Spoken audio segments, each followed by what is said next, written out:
Há 2 anos, o sindicato criou o Departamento de Aposentados e Aposentadas Metalúrgicas, colocando em prática uma resolução do 14º Congresso dos Metalúrgicos realizado em 2023.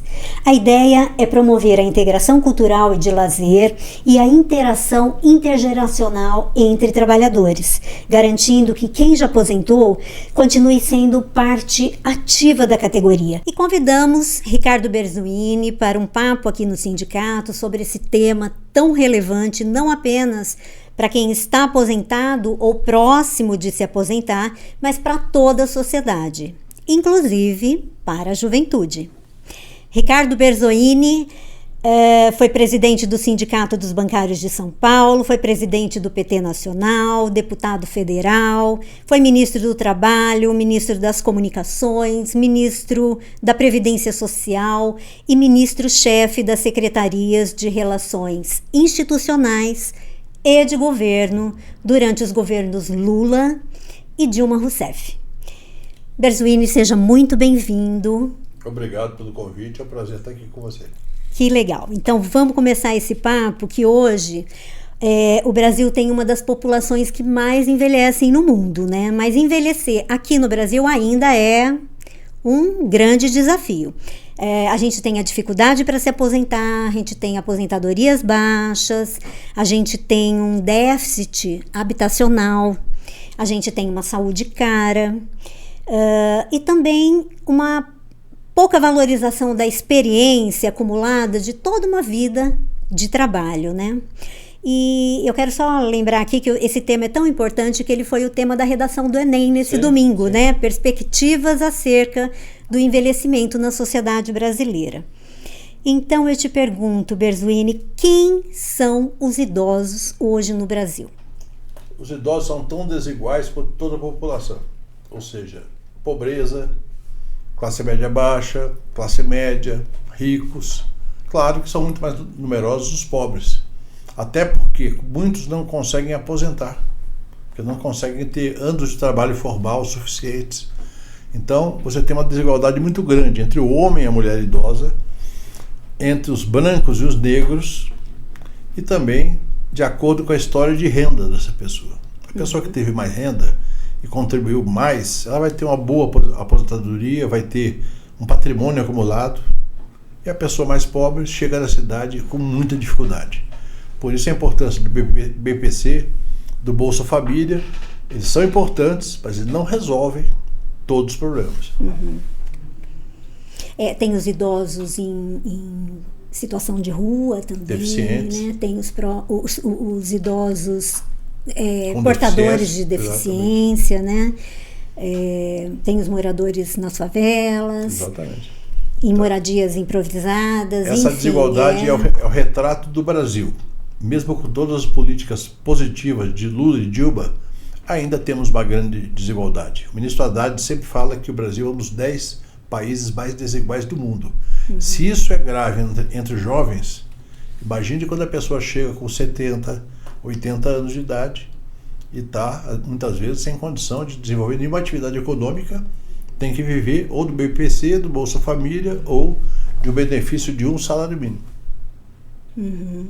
Hoje fala-se em velhices plurais, né? Sim. Tem desigualdade entre homens e mulheres, a população idosa é predominantemente feminina. As mulheres vivem mais que os homens. Então acaba tendo um desequilíbrio demográfico, que as mulheres vivem de 7 a 10 anos mais que os homens. Isso é bom para as mulheres? Claro que é bom. Só que também muitas vezes elas chegam nesse momento sozinhas, sem renda. E depois que mudou a pensão... Pois é, e com a reforma trabalhista, a reforma da Previdência, a pensão caiu, né? O que aconteceu? A pensão era integral. Então a pessoa estava lá, tem um marido que ganha 2 salários mínimos. Aí ele vem a falecer, ficaria com 2 salários mínimos. Agora, desde a reforma do Bolsonaro, ela vai ficar com 60% de 2 salários mínimos, mais ou menos 1,2 salários mínimos. A gente tem as diferenças também entre os trabalhadores da cidade e os trabalhadores do campo, também. Né? Tem diferenças entre as regiões, né? Por exemplo, os idosos do norte, do nordeste, que têm dificuldade de acessar serviço público, acessar a própria previdência. Explica pra gente como é que esses desafios impactam a vida dos idosos. Bom, impactam fortemente porque, olha, você tem uma questão de renda e tem uma questão de serviços. Por exemplo, nós temos a conquista do SUS, que foi uma conquista extraordinária para o Brasil. Só que o SUS ainda nem sempre tem orçamento suficiente para dar um atendimento rápido e digno. Então, isso varia estado por estado, já que o SUS é tripartite, ou seja, União, estados e municípios. E isso provoca, muitas vezes, a incapacidade de resolver o problema. A pessoa é até atendida, mas, por exemplo, depende de um exame que não existe naquele local. Ela tem que pegar uma condução para ir fazer o exame em outro lugar. Às vezes ela não tem dinheiro para condução. Aí tem que ir atrás da assistência social para conseguir o dinheiro do transporte. É o transtorno. O ideal é sempre que você amplie a rede de serviços e melhore a renda do trabalhador. Esse aposentado ou aposentada, ela vai precisar buscar serviços fora de casa e tem que ter renda para pagar o transporte. Ou se assegura a gratuidade universal, ou seja, desde os 60 anos, transporte gratuito plenamente. Essa questão do transporte é importante porque o Estatuto do Idoso fala acho que em 65 anos. 60 anos. 60 anos? A idade para ser caracterizado como idoso. Mas no transporte não. O transporte depende de lei municipal. Precisa. Por exemplo, no DF, lá que é uma unidade da federação, que é Estado e município ao mesmo tempo, um deputado do PT, Chico Vigilante, apresentou um projeto que assegura a todo idoso acima de 60 anos livre trânsito dos ônibus. Perfeito. Com esse aumento da expectativa de vida e essa pressão no sistema previdenciário está cada vez maior, né? Garantir uma velhice digna exige inclusão social. E isso passa por políticas públicas integradas que unam, né, a previdência, a moradia, o transporte, a saúde. E acrescento, educação e cultura. Educação, cultura, lazer. O fato da pessoa lazer. ser idosa não quer dizer que ela não queira fazer um curso, aprender uma nova profissão, uma nova habilidade. E também acesso ao teatro, à música, ao cinema. Você criar mecanismo de acesso, ou centro cultural no bairro, ou a possibilidade de ter programas da prefeitura que busquem o idoso no seu bairro e leve até o cinema, leve até o teatro. Isso é uma coisa elementar e não é caro. É relativamente barato. Mas tem que ser uma preocupação do gestor municipal. Do município, né? E assim, além dessa, quais as possíveis soluções? Que políticas públicas são necessárias para Primeiro precisa rever o orçamento. Ou seja, tudo custa algum dinheiro. Pouco ou muito custa. Ou seja, precisa rever o orçamento para assegurar um orçamento maior para as políticas públicas voltadas para o idoso. Então, se você tem, por exemplo, no município, o IPTU não é progressivo, ou seja, todo mundo paga a mesma alíquota, você pode instituir o IPTU progressivo de modo que os ricos paguem mais. E até isentando os idosos. Você pode fazer o idoso não vai pagar IPTU, o idoso pobre não vai pagar IPTU. É uma política que você assegura um ganho a mais, além de arrecadação dos mais ricos e isenção para os idosos mais pobres. Que também é uma política municipal, né? A política pode ser municipal. No plano estadual, dá para fazer um trabalho de articulação, programas sociais estaduais dialogando com as prefeituras. Ou seja, tudo é possível desde que haja vontade política de buscar o financiamento, estruturar o programa bem estruturado e mobilizar as pessoas para participar. Para pressionar, para cobrar. E para participar também do programa, porque muitas vezes, isso é uma característica que nós verificamos em quase todo o Brasil e em vários países do mundo. Com a idade vem a depressão. Se não tiver um trabalho de motivação, essa pessoa vai ficar em casa mesmo, não quero não. Tem que motivar a sociabilidade, Estimular convivência. isso, né? A convivência. Por exemplo, mulheres viúvas ou homens viúvos. Nós fizemos um trabalho muito bacana no Sindicato Bancário de São Paulo, que era toda sexta-feira, tinha lá um bailinho na sede da associação. Então, quem podia vinha, participava ali, comia alguma coisa, bebia alguma coisa, dançava, e com isso conhecia novas pessoas. A pessoa, muitas vezes, uma mulher ou um homem ficou viúvo e está querendo conhecer novas pessoas, mas não tem onde conhecer. A associação dos aposentados, um espaço da prefeitura, uma escola no contraturno, pode ser espaço de sociabilidade, campeonato de algum esporte que eles possam praticar. Inclusive, eu falo sempre com muita, digamos, firmeza. Muitas vezes se trata o idoso de uma maneira subestimando a capacidade física. Tem pessoas com 70 anos que podem jogar algum esporte, podem participar de alguma coisa e às vezes não tem onde participar. Por exemplo, a luta por clubes municipais com acesso dos idosos. É algo que muitas vezes não se pensa, porque parece que o idoso fica mais em casa. Não, é verdade. Os idosos precisam se movimentar. Aliás, no Japão, uma das coisas que garante uma longevidade muito expressiva é o fato de que quase todos eles praticam atividades ao ar livre, Tai Chi Chuan e outros. Verdade. Então, uma das políticas públicas seria a criação de espaços de lazer, parques, de participação. A cidade acessível para as pessoas.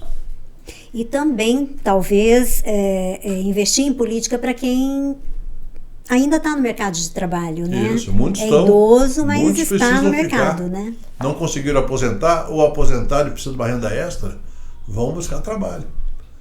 E é bom mentalmente, e é bom também para agregar renda, né? Sim. Eu queria, acho que assim, combater a precarização do trabalho também faz com que o idoso possa a pessoa consiga ter um envelhecimento, um processo mais de envelhecimento mais saudável, né? Aí entra essa questão da uberização, da jornada 6x1, tudo isso a gente está relacionado a esse processo também, né? Embora seja uma juventude que esteja nessas condições de trabalho, nesses contratos de trabalho, mas vai chegar uma hora, né? E assim, como é que isso impacta, né? Como é que essa juventude, com essas condições de trabalho, vai chegar na velhice? Primeiro, condição de trabalho ruim sempre existiu. Isso daí é algo que agrava.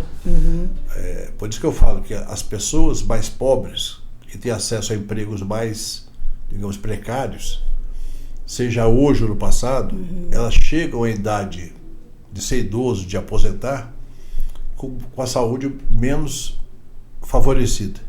Então, por exemplo, uma pessoa que trabalha no trânsito 8, 10 horas por dia, uma cidade como Campinas ou em São Paulo, que o trânsito é difícil. Essa pessoa desenvolve ansiedade, estresse, problemas da coluna. Da coluna, de ficar muito tempo sentado. Muito tempo sentado dirigindo, até mesmo pelo calor. Às vezes sofre consequências. Então, às vezes não tem onde ir ao banheiro. Exato. E acaba tendo problema renal. Tal. Então, se você não tiver o reconhecimento dessa desigualdade social, que vem da juventude, mas se projeta na idade mais avançada. Então, como é bom você perceber que existem hoje políticas sindicais e públicas que buscam prevenir doenças, mas elas existem, elas estão aí.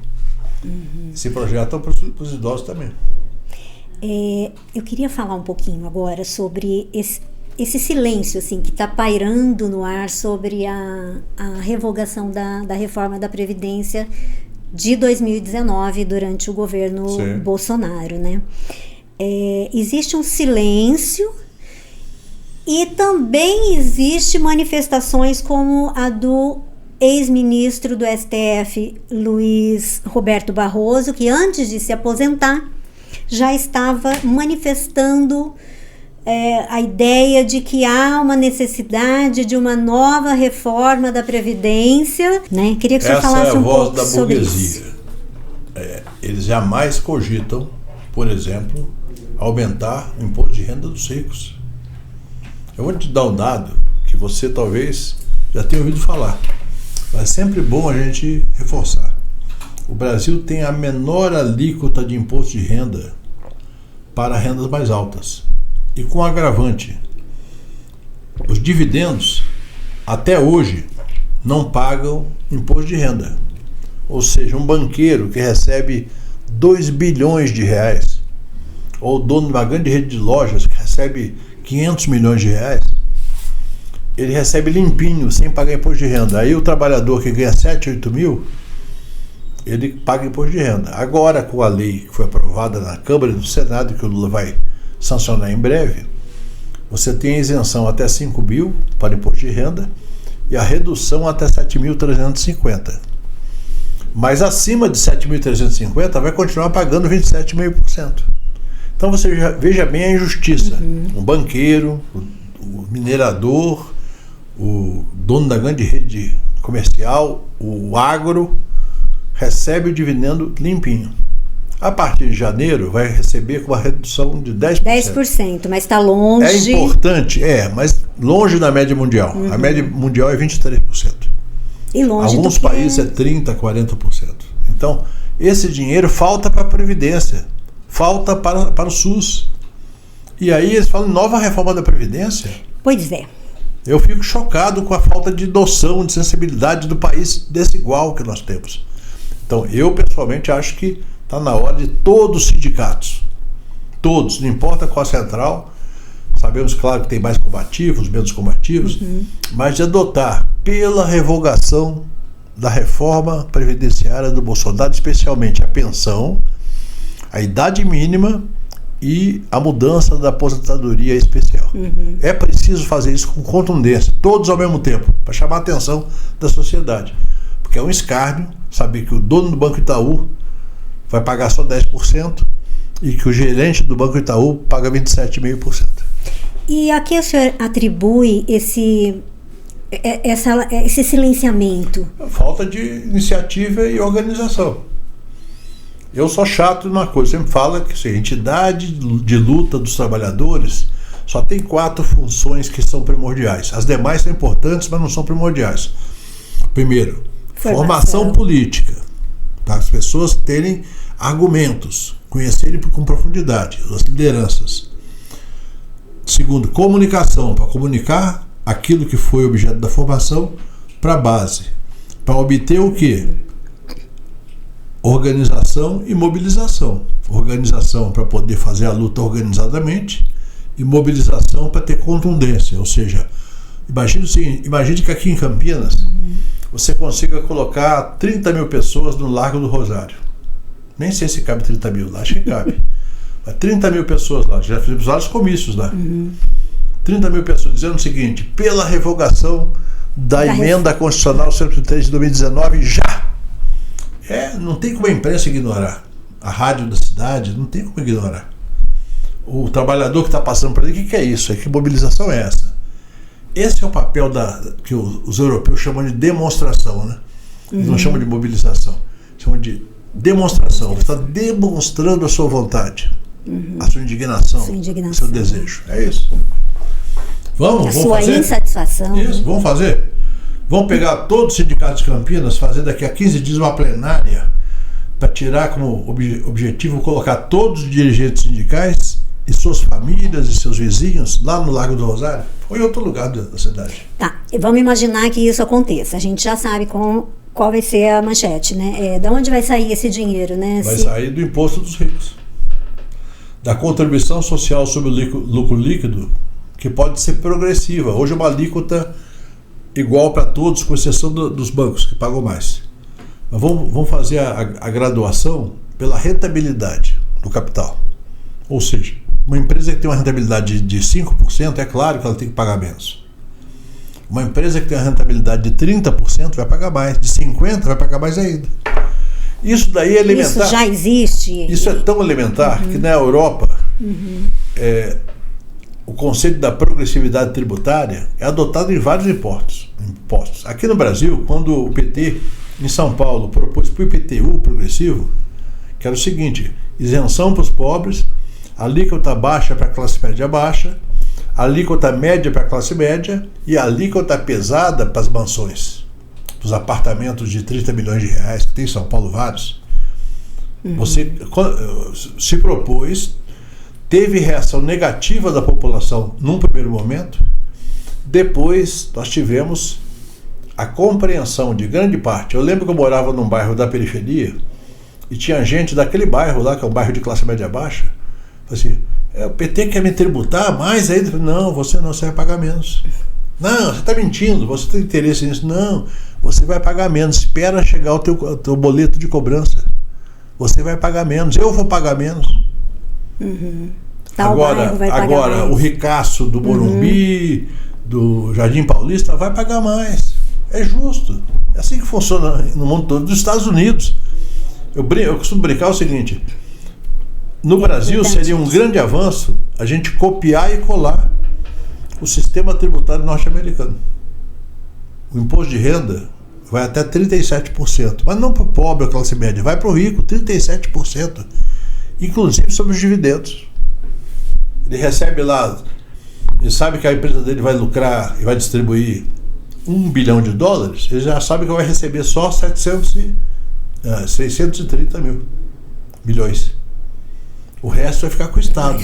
Quando morre um bilionário americano, 40% fica para o Estado. É importante que os brasileiros saibam disso. Aqui do Brasil é um paraíso tributário para os ricos e um inferno tributário para os pobres. É uma inversão, né? Total. É a injustiça tributária da lei. A lei prevê, infelizmente, a lei ordinária prevê algo que a Constituição não prevê. A Constituição fala que o imposto deve ser de acordo com a capacidade de pagamento de cada um. Portanto, não devia ter nem teto. Ou seja, no limite, você poderia ter uma alíquota de 60% para rendas do capital. De quem já é rico. Porque, veja bem, eu vou citar uma pessoa que eu conheço, Roberto Setúbal, um dos acionistas do Banco Itaú. Ou o Walter Moreira Salles, aquele cineasta que fez Ainda Estou Aqui, que é uma pessoa progressista, mas todo ano ele recebe, independente do que ele fizer, dividendos do Banco Itaú. Sem tributação. Sem tributação. Tem que pagar. Eu tenho certeza que o Walter apoia. O Roberto não. O Roberto é ganancioso, ele quer manter aquele lucro todo para ele. E sobre essa questão que o ministro Luiz Roberto Barroso trouxe, de fazer uma nova, pensar, né, numa nova reforma, o que teria para fazer? Tem uma coisa boa, aumentar a alíquota da contribuição social sobre o lucro líquido, não mexer nos benefícios. Bom, tem uma coisa melhor ainda, revogar a redução da pensão, flexibilizar a idade mínima, revogar a mudança na aposentadoria especial, que é para gente que vive sob condições de penosidade, de periculosidade. Tem muita coisa para fazer de bom, mas quando esse pessoal fala em reforma, eles estão pensando em sacrificar o trabalhador. Eles têm a pauta deles. Né? Eu vou dar um exemplo para você. O que faltou, não? Eu era ministro quando tramitou a PEC das domésticas, que era para assegurar reconhecimento pleno da condição de trabalhadora para a doméstica. Ela já tinha direito à carteira assinada, muita gente confunde, acha que não, já tinha direito à carteira assinada, embora muita gente não registre. Com a PEC das domésticas, ampliava o alcance dos direitos. A elite, inclusive parte da imprensa, dizia, não, mas isso daí vai prejudicar, que muita gente não vai mais conseguir contratar. Olha, se você tem a necessidade de uma trabalhadora doméstica na sua casa, você tem a obrigação de cumprir todos os direitos. Ah, mas eu não consigo. Mas se tomar seu whisky no final de semana, você consegue. Ou seja, você é questão de priorizar. Eu vou priorizar pagar aquela pessoa tão importante que deixa a sua casa, às vezes deixa os seus filhos para cuidar de uma outra casa. Entender que trabalhador tem direito. Trabalhador é trabalhador, seja qual for. Tem direitos, né? Falando sobre direitos, foi com mobilização Foi com formação, Comunicação. com comunicação, com organização e com mobilização que nós conseguimos vários direitos, né? Como direito Todos. à aposentadoria, ao 13º salário, à previdência pública, né? E os sindicatos, eles sempre focaram nessa questão coletiva, né? Da luta coletiva para alcançar direitos coletivos. Um desafio nessa questão do envelhecimento é garantir que ele seja digno para todos e não só para quem possa pagar, não é verdade? Exatamente. Então, qual é o papel dos sindicatos nessa luta? Eu creio que durante muito tempo os sindicatos, não todos evidentemente, há exceções, adotaram a seguinte postura: eu cuido do trabalhador da ativa. Ele não cuidava nem do desempregado, nem do aposentado. Não é que não cuidava assumidamente. É aquela coisa, a prioridade é o trabalhador da ativa. Então você tem que entender o seguinte: classe trabalhadora é quem? É quem vive do seu trabalho. Da venda da força de trabalho. Mesmo que já esteja idoso. Se eu não trabalhar, eu não como. É assim mesmo. Se eu não trabalhar, não tenho como comprar roupa. Eu dependo do meu trabalho para criar meus filhos. Então isso é classe trabalhadora. Ou seja, se isso é classe trabalhadora, eu reconheço no aposentado um trabalhador que aposentou, que precisa do apoio do sindicato coletivamente. Mas isso custa dinheiro. Custa, mas vamos organizar o orçamento do sindicato para alcançá-los também. Em relação ao desempregado, tentar criar mecanismo para que aquela pessoa continue vinculada à categoria ou a outra categoria. Eu, por exemplo, defendia lá nos anos 90 que a CUT inovasse e fizesse a filiação não ao sindicato. A pessoa ia procurar o sindicato metalúrgico, por exemplo, ou dos bancários, e ia falar assim: eu quero me filiar ao sindicato. Você vai se filiar ao sindicato que é parte da CUT. Então você vai assinar aqui: eu estou me filiando ao sindicato e à CUT. Por quê? Aquele cidadão, se ele saísse do metalúrgico e fosse trabalhar como bancário, ele poderia ser procurado por um cadastro geral, que não ficasse cada sindicato com o seu cadastro guardado no cofre, um cadastro geral, onde eu saberia o seguinte: olha, pelos dados aqui, esse cidadão aqui já foi metalúrgico, então ele tem uma experiência lá com o sindicato de lá. Então nós vamos organizar. E quando ele aposentar, e ele estando desempregado, também. Você acompanha a vida da pessoa. Claro, o sindicato tem limite financeiro, ninguém imagina que o sindicato possa fazer tudo. Ainda mais depois da reforma. Depois da reforma piorou muito mais. Mas, assim, eu até costumo dizer, muito sindicato não se preparou para algo que eu sabia que viria: o fim do imposto sindical. Por quê? Porque o imposto sindical brasileiro, da forma como era uma jabuticaba. Então eu sabia que mais cedo ou mais tarde alguém ia propor acabar com isso. Já tinham proposto nos anos 90. Então, assim, na minha opinião, os sindicatos, inclusive, precisam juntar estruturas. Muitas vezes o sindicato cada um tem seu auditório, cada um tem sua imprensa.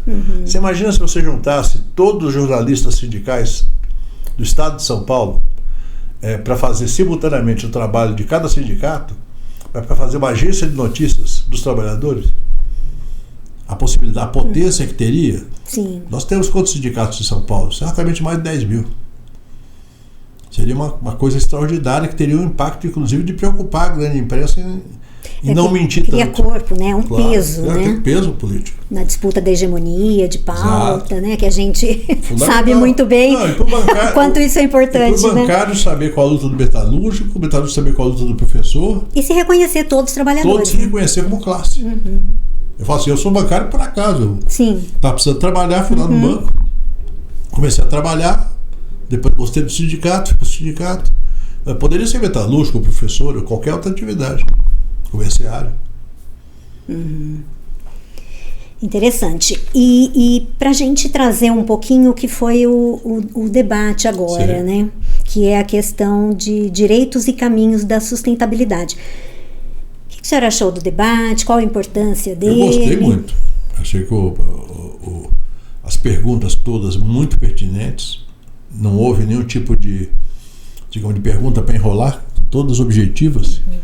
A fala do Fagnani, muito conteúdo muito bom, como sempre, né? Ele é um especialista, ele tem uma história de luta também como intelectual, como pensador.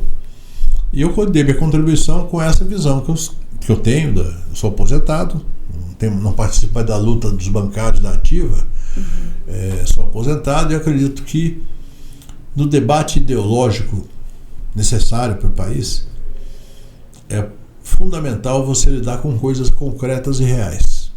Ou seja, um aposentado, eu pessoalmente falo assim, eu preciso de menos porque eu consegui me aposentar com uma situação razoável, mas o aposentado precisa do quê?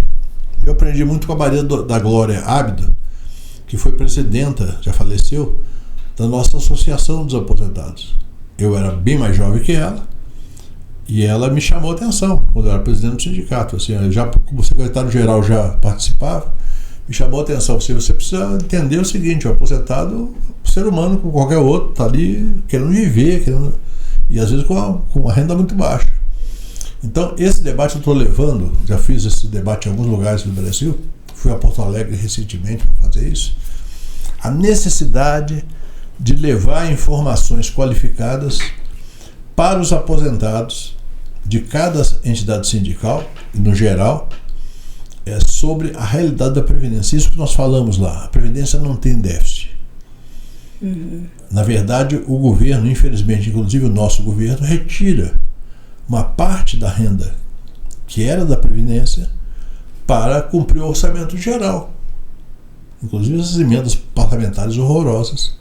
Eu fui deputado 4 mandatos, eu usava as emendas parlamentares, mas era uma coisa pequena e com transparência. Atualmente é um horror. Então, é preciso, sem constrangimento, porque eu não vou deixar de apoiar o governo Lula por conta disso. Mas eu quero chamar a atenção dos meus companheiros que estão no governo, que é preciso dar uma resposta para isso. Não adianta de fingir que não existe o problema. Existe. O problema é que você tem 30% da contribuição social sobre o lucro líquido e da COFINS que são direcionados para o orçamento geral. Deveriam ser receita específica da Seguridade, SUS, assistência e previdência. E debater que o envelhecimento é uma tendência natural de uma sociedade que se urbaniza, que tem um SUS funcionando melhor. A saúde. Nós vamos envelhecer e viver mais. Isso é bom. Mas você tem que ter receita para pagar os benefícios e cuidar da saúde, da assistência dessas pessoas. Então, esse é o debate que eu tenho procurado fazer modestamente, porque hoje não estou vinculado a nenhum tipo de mandato, não tenho mandato de ninguém para fazer isso, mas tenho a vontade de fazer, contribuindo inclusive com os meus amigos deputados que estão com mandato. A Érica Cocai lá em Brasília é uma parceira, o Tadeu no Paraná, aqui na Assembleia Legislativa tem o Luiz Cláudio Marcolino, que é uma pessoa preocupada com isso. Eu tenho certeza que todos da esquerda são preocupados com isso. Mas muitos da direita também se preocupam. Do jeito deles. Se nós fizermos essa disputa no parlamento, nas entidades e nas ruas, tem uma grande capacidade de mobilização. Não é só mobilização de fazer ato, de fazer manifestação, mas também aquela mobilização da opinião. Ou seja, eu não estava preocupado com isso, mas agora que o Ricardo falou, eu fiquei preocupado. Eu achei que não tinha solução, mas agora me apontaram uma solução. O Fanhani me apontou uma solução. Então isso que é importante, é fazer o debate e tentar mobilizar. Uma questão que foi apontada ali é a questão que todas as vezes em que se fala em previdência, em INSS, em aposentadoria, se fala do famigerado rombo. Não existe. Fala um pouquinho sobre isso. Então, eu vou falar uma coisa que eu falei como sindicalista, depois como ministro eu falei, inclusive dentro do governo, porque tinha ministros nossos, gente boa, não é que não tinha má intenção, que fala assim, não, esse déficit da Previdência, eu falei, não tem déficit. Como não tem? Não tem, eu vou mostrar para você que não tem. O que tem é o seguinte, infelizmente, no governo Fernando Henrique Cardoso, na época do Plano Real, eles fizeram um plano que não cabia dentro do orçamento, e aí eles, para resolver esse problema, eles pegaram a parte da receita da Seguridade. Você lembra muito bem como era o SUS naquela época. Sim. O SUS hoje tem defeito? Tem, mas era muito pior. Não tinha SAMU, não tinha o programa de Brasil Sorridente, não tinha dentista no SUS. Hoje tem dentista. Não tinha farmácia popular. Hoje tem farmácia popular. Então, o SUS melhorou. Então, ele precisa de mais receita. A Previdência tem mais gente precisando. Precisa de mais receita. Então, na época, eles pegaram esse dinheiro e usaram para outras coisas. Eu combati, denunciei, Quando o Lula ganha em 2003, é óbvio que ele não podia mudar imediatamente, porque tem toda a questão do mercado. O dólar na época subiu para R$4, foi um escândalo, um horror, depois baixou. Mas eu esperava que fizesse uma curva para gradualmente acabar com a DRU, que é a desvinculação das receitas da União. Eu chamo de desvinculação das receitas da Seguridade Social, porque praticamente só quem perde é só a Seguridade. Para quê? Para assegurar o financiamento desse crescimento do número de idosos. Porque quando eu fui ministro da Previdência, o INSS pagava 16 milhões de benefícios apenas.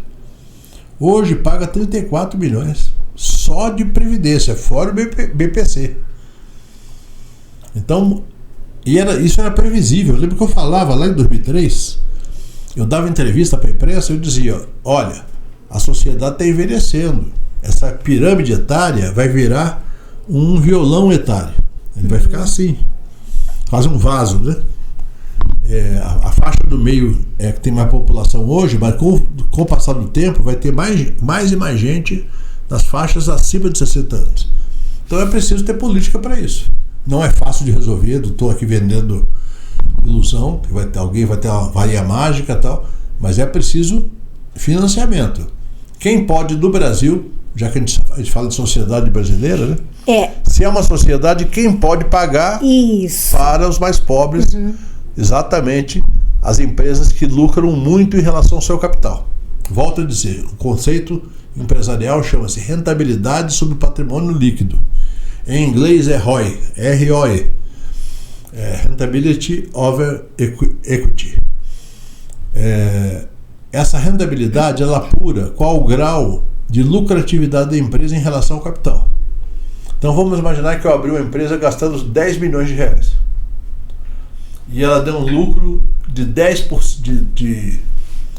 milhões. Ela teve um lucro de 10% sobre investimento. Não é sobre faturamento, é sobre investimento. Outra, com o mesmo capital, deu um lucro de 40 milhões. Então que essa daqui pague, por exemplo, 8%, e essa aqui pague 16%. E a outra pague 24%. Tá, então é sempre quem tem mais. Conceito quase bíblico, né? Porque a gente fica imaginando essa contabilidade, né? Porque eles falam que está aumentando o número de idosos e o envelhecimento está... É inexorável.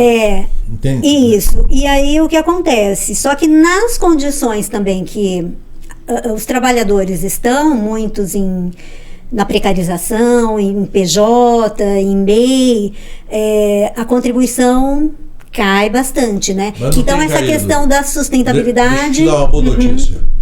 Por que não tem caído apesar do MEI, apesar da PJ e dos aplicativos?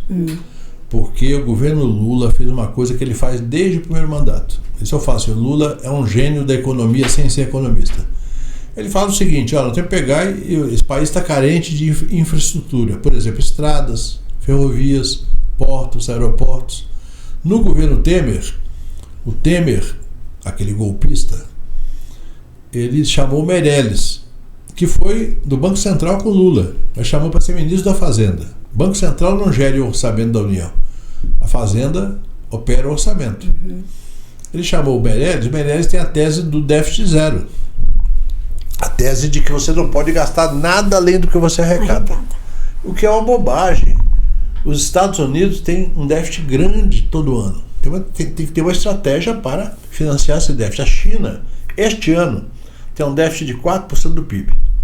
Então eu não quero fugir da sua pergunta, mas tem que transitar por esses elementos.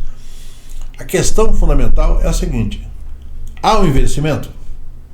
É inexorável?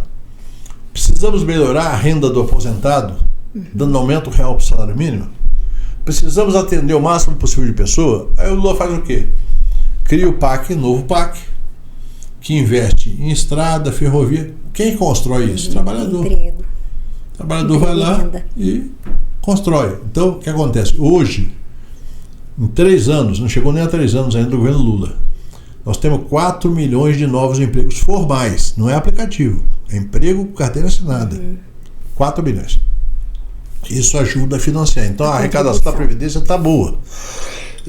Embora eu sempre diga, não é só a arrecadação que vai resolver isso. Tem que ter na COFINS e a contribuição social sobre o lucro líquido, voltando a ser exclusivo da Seguridade Social. Compreendeu? Sim, é inverter de novo a pirâmide, né? É isso. É fazer com que quem está lá em cima financie quem está embaixo, né? Vou te dizer uma coisa, a China, há 50 anos atrás, era um país agrícola com uma renda per capita 1/3 da brasileira. Paupérrima. Eles fizeram um planejamento que começou lá com Deng Xiaoping, depois que Mao Tse Tung morreu, e seguiram rigidamente esse planejamento por 50 anos. Hoje a renda per capita da China é maior que a nossa. Eles têm 1 bilhão e 400 milhões de habitantes. Eles conseguiram tirar 800 milhões de pessoas do meio rural e da pobreza para trabalhar nas cidades, para produzir automóveis, computadores, para trabalhar na indústria portuária. E tudo que o mundo consome. Tudo que o mundo consome. E disputar no mercado mundial. E hoje eles têm uma situação num país quase plenamente de classe média.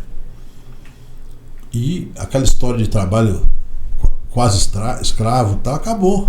Lá hoje em dia tem organização trabalhista, sindicatos fazem greve.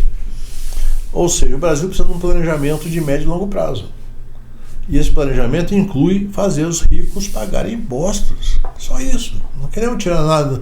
Uma coisa é você fazer, vou desapropriar a tua indústria.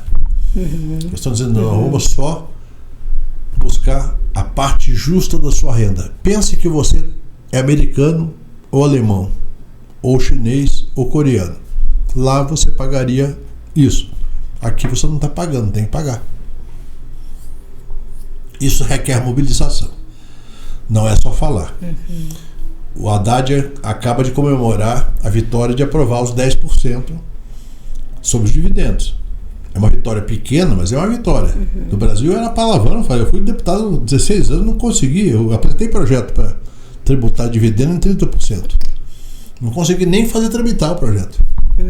Então, parabéns para o governo, mas não pode parar aí, tem que ir adiante. Tem que seguir. Então tá joia, eu acho que cobrimos a pauta.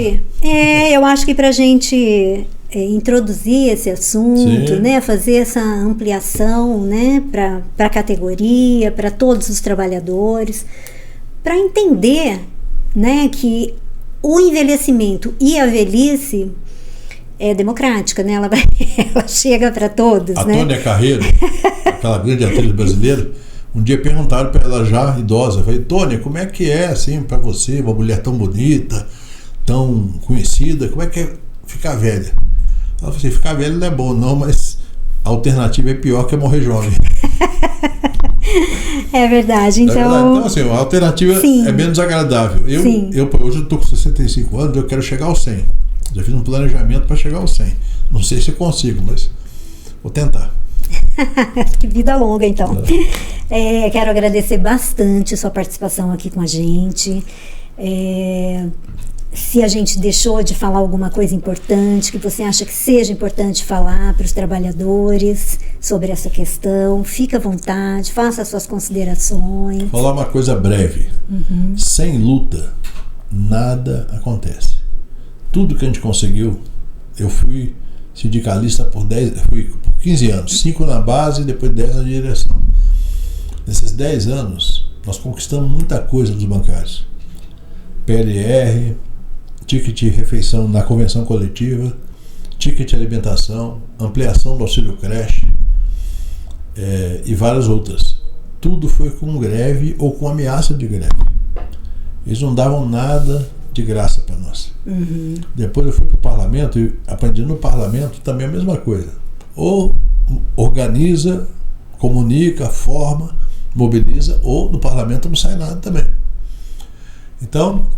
é a máxima, a luta faz a lei, né? Isso, e no governo eu também procurei sempre, apesar de ter sempre aquela coisa do governo meio reativo, de levar os sindicalistas, os militantes do movimento social, como o Lula orientou sempre, a Dilma também, para dentro do palácio, para conversar dentro do palácio.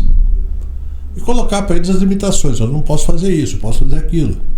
Dá para mandar para o Congresso a proposta. Para encerrar mesmo, é uma alegria estar aqui no Sindicato de Metalúrgicos, uma entidade combativa que eu conheci nos anos 80 e que vim várias vezes aqui participar de reuniões sindicais e políticas. Então sempre é um prazer estar com vocês. Ah, que ótimo. Foi muito boa essa conversa e espero que a gente tenha várias outras. Vamos, estou à disposição. Né? Vamos atualizando, vamos fazendo essa comunicação e essa mobilização. Quero avisar que eu estou propondo para as pessoas fazer reuniões como essa que a gente fez agora no Sindic 15, fazermos em todas as cidades polo do estado de São Paulo. No que eu der conta eu venho, não consigo vir em todas, mas vou tentar ir em todas. Importantíssimo. Para debater com aposentados e pensionistas, especialmente com os dirigentes das entidades. Assim, vamos botar fogo nessa mobilização. Porque tem gente, né? Tem gente. Combinado. Muito Valeu, obrigada. obrigado. Bom, para encerrar, envelhecer é um processo coletivo e nós, enquanto sociedade, precisamos nos preparar para isso. O futuro do Brasil também depende de como tratamos quem já construiu o país com o próprio trabalho. Valorizar os idosos, os aposentados, as aposentadas, pensionistas e lutar por mais direitos, melhores condições de vida é valorizar a história e a dignidade de toda a classe trabalhadora. Participe das atividades do sindicato, defenda e lute por uma aposentadoria pública, justa, solidária e que garanta dignidade para todos e para todas. Até mais!